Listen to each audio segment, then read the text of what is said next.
Jean-Philippe Davio a la parole. Je vais tâcher d'être à la hauteur en termes de brièveté, Monsieur le maire, merci. Juste quelques éléments. D'abord, dire qu'on complète là, par cette délibération, le dispositif de tarification du stationnement en surface sur l'ensemble de Paris. Et finalement, il était logique que les bois n'échappent pas à cette volonté de rationaliser l'utilisation de l'espace public pour le stationnement des véhicules à moteur à Paris. Et on est en fait aussi dans la droite ligne, par exemple, de l'instauration du paiement du stationnement pour les deux roues motorisées que nous avons récemment qui a été récemment mis en place.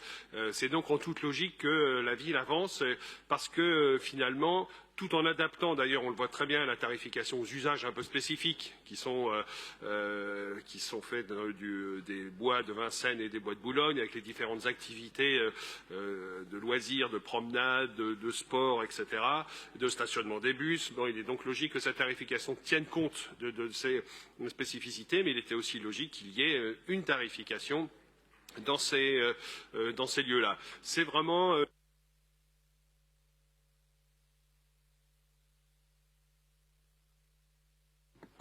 voilà.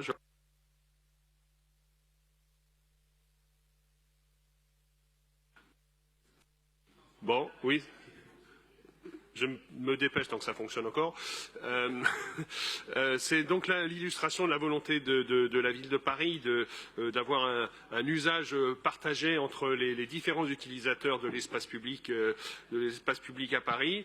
Le stationnement donc rentre dans ce cadre-là et au-delà on constate bien quel est notre souhait que la voiture, que les bus, que les différents modes de transport à moteur n'aient pas la liberté d'action totale et dans n'importe quelle condition sur notre espace public, mais aient sa place, sa juste place, car il en faut évidemment, mais sa place seulement. Et cette tarification est une manière précisément de réguler cette occupation de l'espace public. Je vous remercie.